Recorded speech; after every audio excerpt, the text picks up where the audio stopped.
Hey guys, so we're back at Commerce. For those who saw episode 4, you'll see that I was here earlier in the month. I feel like there's a lot of mixed feelings within the poker community for this venue.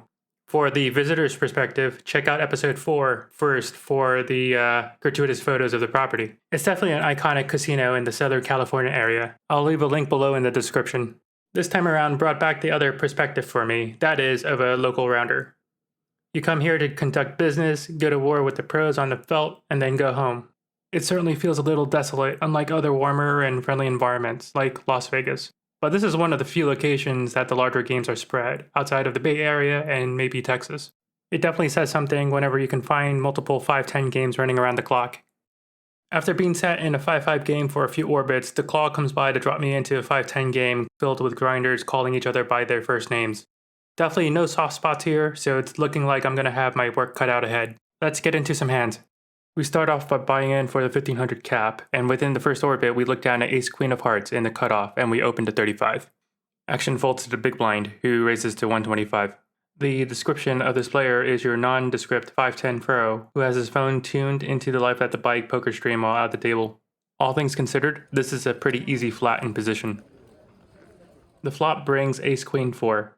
The big blind looks relatively undeterred as he downbets this to 80 out of the gate. Of the available options, I decide for a raise to 220, which appears to be a little fishy and may get the opponent to spaz some non-0% of the time. Well, as it turns out, I get my wish when he throws out the 3-bet to 680 out of position.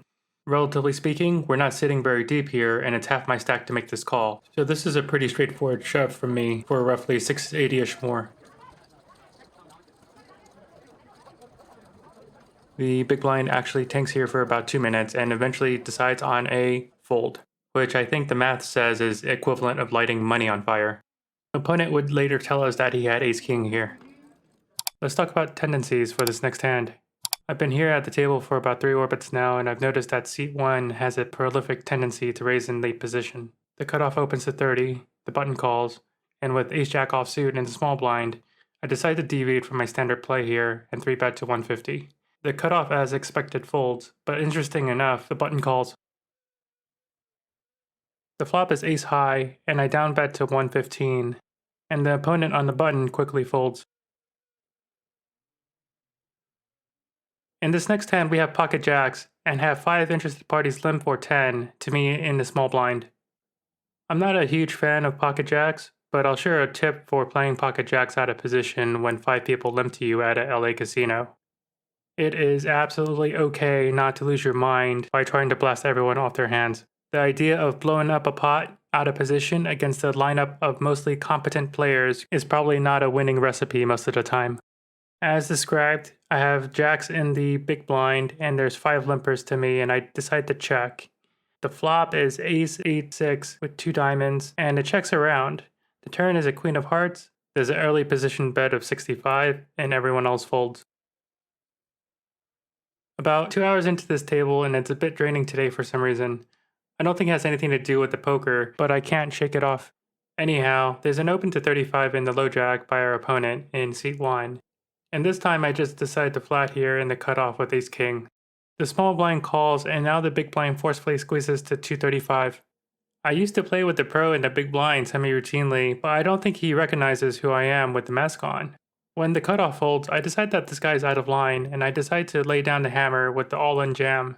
He's visibly flustered as he helicopters his hand into the muck and ends up picking up and leaving shortly after. It's early in the evening, and they've broken one of the 5-10 tables up at this point, and there's no list on the board despite being a weekend.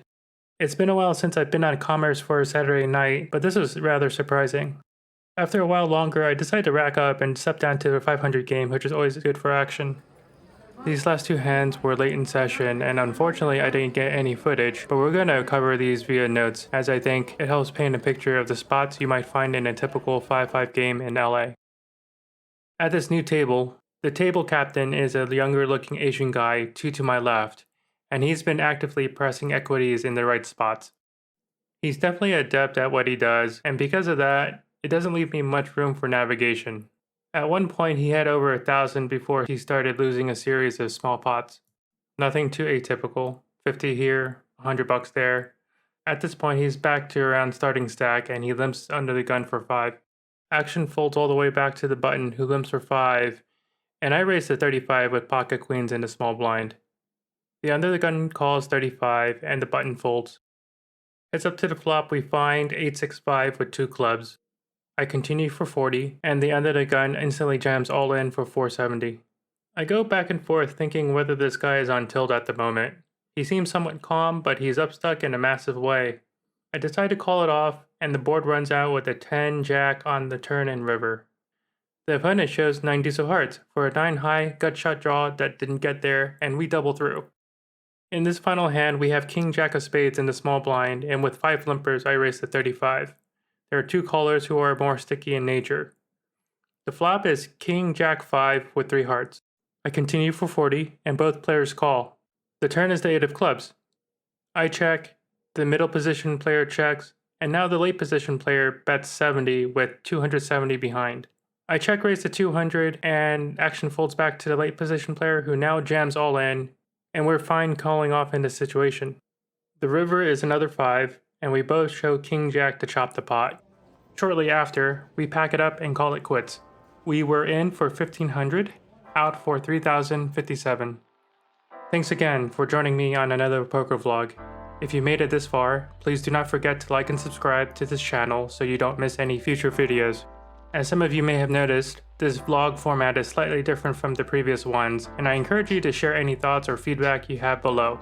Hopefully it's positive, but hey, we're on the internet.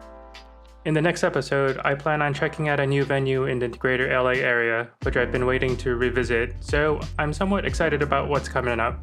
Until then, take care of yourselves, stay safe, and see you next time.